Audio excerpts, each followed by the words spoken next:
Candidato, chama atenção que o senhor aparece na última pesquisa Quest pontuando melhor do que alguns ex-governadores, como Romeu Zema, como Aécio Neves. O senhor tem um desempenho importante no último levantamento de segundo turno, ganha pontos relevantes, enquanto os outros não estão conseguindo crescer. Ao que o senhor atribui esse desempenho? Tudo bom, Raquel? Tudo bom? Uma boa tarde a todos que estão nos assistindo. Obrigado pela oportunidade.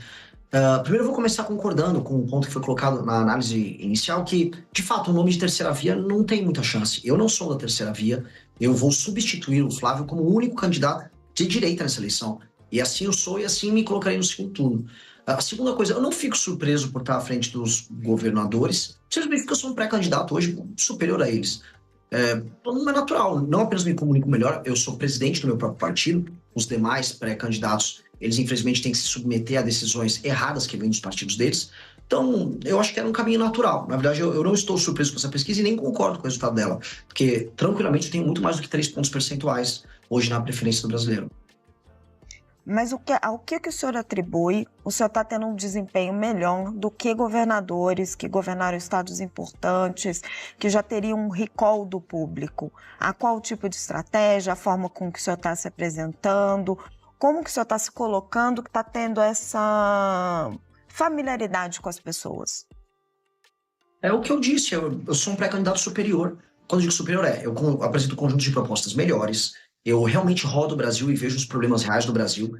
Eu, em vez de ficar, ora, xingando Lula ou puxando o saco do Bolsonaro, como infelizmente fazem os demais pré-candidatos, eu me posiciono sobre os erros dos demais e apresento soluções sobre tudo. Então, quando eu vou para o Nordeste, eu trago uma posição otimista sobre o futuro do Nordeste. Eu vou falar, por exemplo, sobre como industrializar a região, como transformar lá num polo de data center, como investir em energia. Quando eu vou para o Sul, eu vou falar do problema do Pacto Federativo, da ausência de investimento em estradas para o agricultor no Sul. Quando eu vou para o Rio de Janeiro, eu falo do problema das favelas, do crime organizado e trago sempre soluções. Ao invés de ficar nessa energia negativa, nessa briga meio inútil que a gente vê na política brasileira, eu trago propostas. Ao fazer isso, as pessoas começam a reconhecer. Primeiro os mais jovens e depois o montante geral da população. Então, eu acho esse um processo natural. Porque, na prática, ninguém está fazendo isso. Eu fico surpreso que partidos que têm tanto dinheiro, fundo partidário, etc., não consigam fazer o básico. Eu só estou fazendo o básico, então não fico surpreso. Candidato, o senhor disse que só vai substituir Flávio Bolsonaro. E nas suas redes sociais, os seus vídeos fazem muitas críticas a ele, mais do que ao presidente Luiz Inácio Lula da Silva. Por que o senhor acha que só é um candidato melhor do que Flávio Bolsonaro?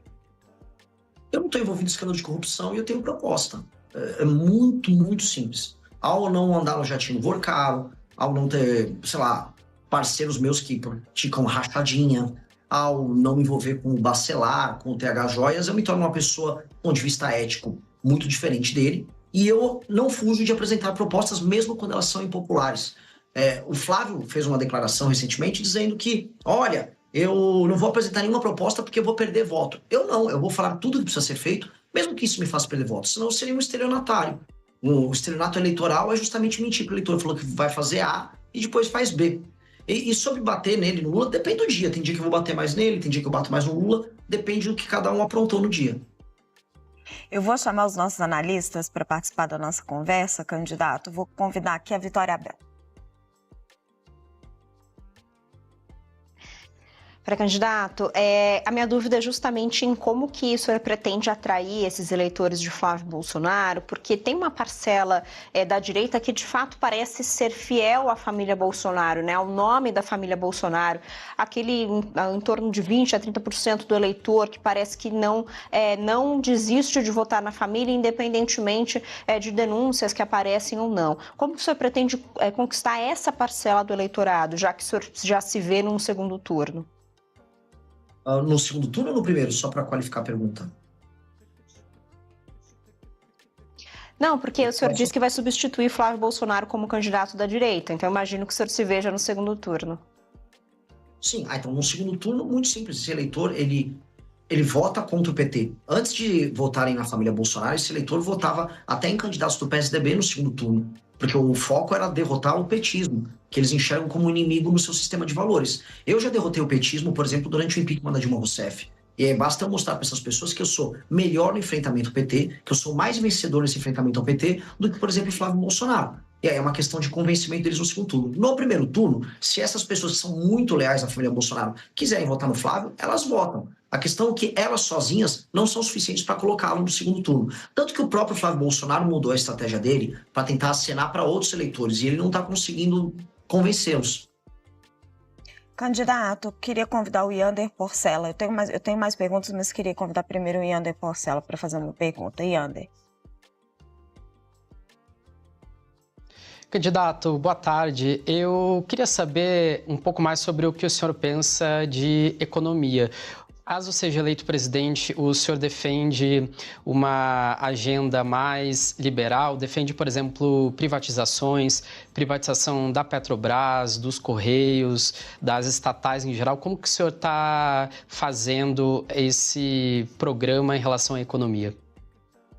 Primeira coisa, o Brasil tem um grave problema fiscal. A pessoa que está me ouvindo em casa tem que entender. Hoje os juros estão altíssimos, muito, muito altos. E os impostos estão altos. E se a gente olha a inflação, ela voltou a subir. Isso gera, basicamente, um empobrecimento geral da população. Isso dá porque o governo está gastando mal, está gastando demais, e a tendência é que as contas públicas estourem. Portanto, eu vou ter que fazer o que todo brasileiro está fazendo em casa agora. Eu vou ter que cortar despesa. E eu vou cortar despesas, começando pelos privilégios, começando pela elite brasileira, especialmente empresários que pegam renúncia fiscal, mexendo com gente do judiciário, e depois indo para gastos estúpidos que acontecem nas áreas previdenciárias, por exemplo, privilégio na área da Previdência, e correções para fazer com que o Brasil, na parte de gastos e políticas sociais, funcione como os países sérios. Aí eu economizo, e economizando os juros cai, o Brasil pode, daqui 2 anos, começar a cortar impostos, diminuir as alíquotas de impostos, e também a inflação diminui. Isso tem um efeito muito positivo na economia. Segunda coisa, privatizações. Depende da empresa pública.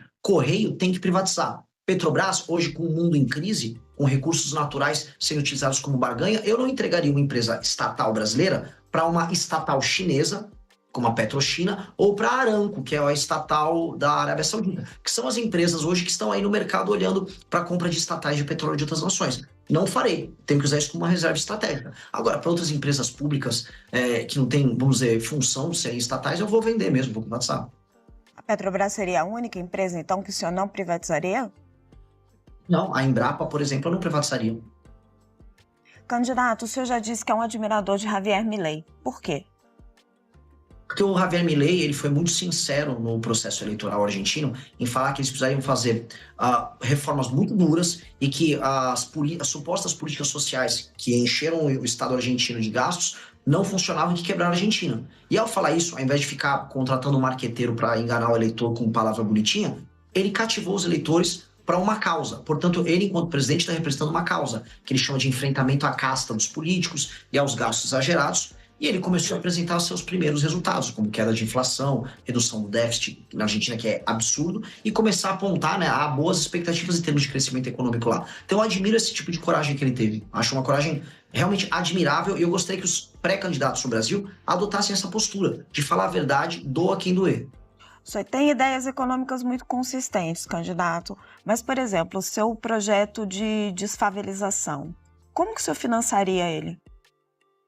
Duas maneiras. A partir do momento que a gente reduz as despesas do governo, o governo pode montar um programa de investimento em infraestrutura que inclua esse processo de desfavelização. O segundo é um modelo de leilão reverso, igual já existem em outros setores da economia brasileira, chamando a iniciativa privada para participar disso. E como? Selecionando as áreas que participariam do Programa Nacional de Desfavelização, primeiro retirando de lá o crime organizado, e ali você montar verticalização onde é necessário verticalizar, recuperação das habitações pré-existentes se tem como recuperar, criação de áreas comuns, como praças e áreas comerciais e treinamento, inclusive, para as pessoas trabalharem nessas áreas comerciais próximas, tudo financiado em parceria com a iniciativa privada, de modo a criar bairros funcionais. Com base nisso e aumentando a capacidade de investimento do Estado brasileiro, a gente consegue mudar essa principal chaga do Brasil. Todo mundo sabe que viver em favela é muito ruim para as pessoas que moram lá. E só, sei lá, artista e intelectual acha bonito. Então, nós vamos enfrentar esse problema e, do ponto de vista econômico, isso vai se tornar uma solução e não um problema. Eu não estou falando em torrar dinheiro num programa para muita gente é inútil porque tem gente que acha bonito favela. Eu estou falando em algo que vai integrar as pessoas e aumentar a produtividade daquelas pessoas das favelas, do que ao serem tratadas com dignidade, terem um bairro bom para morar, elas vão trabalhar melhor, produzir mais, estudar, que no fundo elas estão sendo respeitadas como cidadãos. Vitória. Essa última parte, pré-candidato, que o senhor falou de retirar, por exemplo, o crime das favelas, a gente sabe que é um problema bastante difícil de se resolver. Muitos diferentes governos, tanto nacional quanto governos estaduais, não conseguiram fazer isso. Como que o senhor pretende fazer isso? E só mais uma pontuação em relação aos gastos, né? Porque o senhor fala de diminuir gastos do governo, mas a gente sabe que boa parte dos gastos hoje são despesas obrigatórias, estão completamente amarradas na máquina pública e até mesmo vinculadas à Constituição. Como que o senhor pretende também fazer isso? Contar com o Congresso também para modificar a Constituição? Com certeza.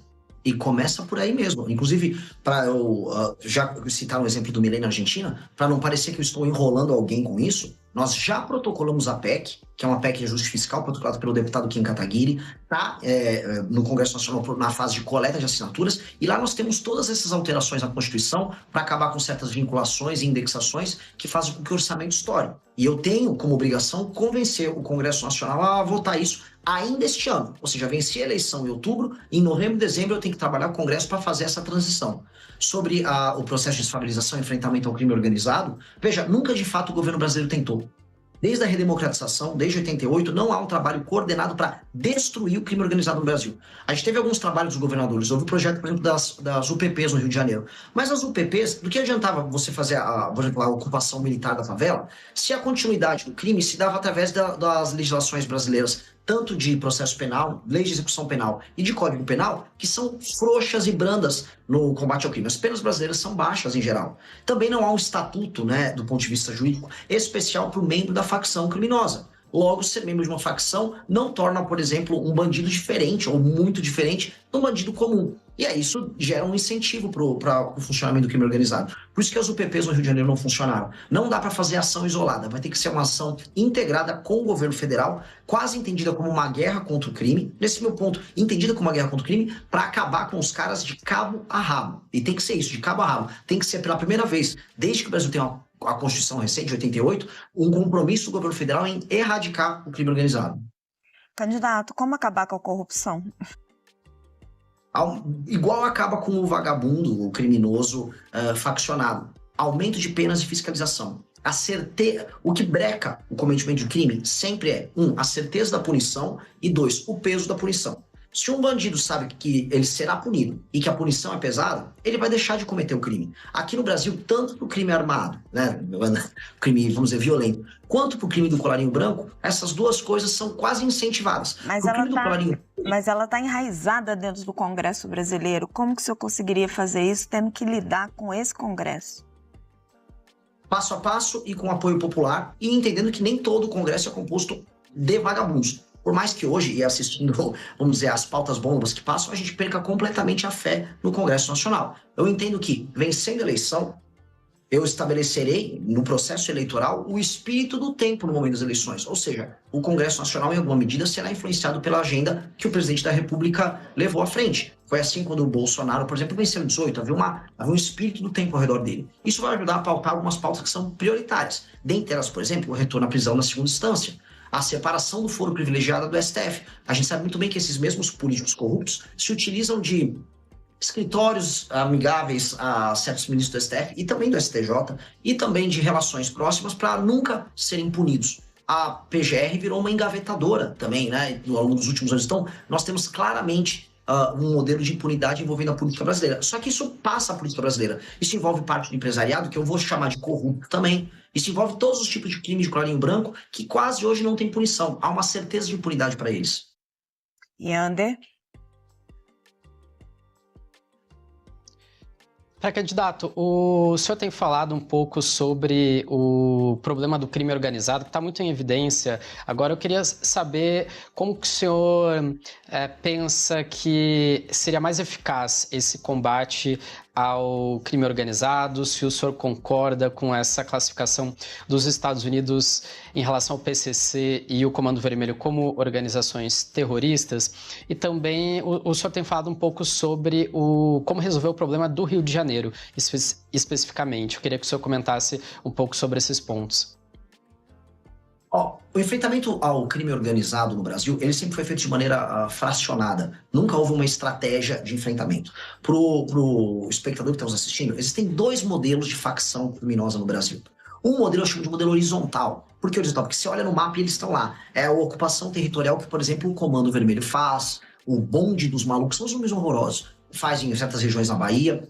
E você tem uma versão diferente que é a do PCC, que eu chamo de ocupação vertical. E por que vertical? Não é porque eles estão num prédio, é porque eles estão ocupando as instituições. Eles ocupam parte do Ministério Público, eles têm infiltração inclusive na imprensa, em empresas, distribuidoras, e aí eles infiltram as pessoas deles ali e aí eles conseguem fazer grandes negócios. Por exemplo, para enfrentar o Comando Vermelho, a gente tem que retirar eles das áreas que eles ocupam. No Ceará, eles tomam cidades inteiras, no Rio de Janeiro, cidades e determinados bairros, especialmente as favelas. Aqui em São Paulo, o PCC, por exemplo, pega a Baixada Santista. Já o PCC, o modelo dele, por exemplo, é baseado muito na exportação da droga para países europeus. E esse dinheiro que eles obtêm com a exportação da droga, eles lavam em outras atividades. Então, eles lavam de combustível até shows de funk, como aconteceu agora com o MC Rian. Nós temos que brecar a entrada da droga pela fronteira. A gente sabe que entra em boa parte pela fronteira do Mato Grosso do Sul, uma parte vem, por exemplo, pela Amazônia. A rota caipira que leva essa droga até o Porto de Santos tem que ser brecada e o Porto de Santos tem que ser retomado, que lá boa parte do PCC acontece, boa parte do patrulhamento do PCC acontece. Então, onde eu queria chegar? São estratégias diferentes em que o governo federal, junto com a Polícia Federal, junto com as polícias estaduais, vai adotar estratégias diferentes para modelos de crime organizado diferente. Sobre os Estados Unidos, para ser claro, a classificação ajuda a gente a ver como é grave o tema. Mas não será os Estados Unidos a resolver isso. Eu vi, à época, a turma do Bolsonaro comemorando, é isso aí, vencemos. Vencemos nada. Trump não vai fazer nada aqui no Brasil. Quem terá que fazer será o presidente da República do Brasil. E os governadores que terão que se aliar nesse projeto. Então, eu acho um pouco indiferente, ainda que eu concorde em qualificar como entidades anômalas, como terroristas, as facções brasileiras. Candidato, eu queria falar de governabilidade. O presidente Lula está no seu 3º mandato, então as pessoas podem gostar ou não gostar dele, ele tem uma experiência enorme e está tendo uma dificuldade imensa para governar, porque tem um presidente do Senado com o qual ele está em conflito. Como é que o senhor, com um partido pequeno, iria governar o Brasil? O presidente Lula, quando a gente olha em perspectiva, ele tem uma fama, ele era um grande articulador, porque ele nunca executou.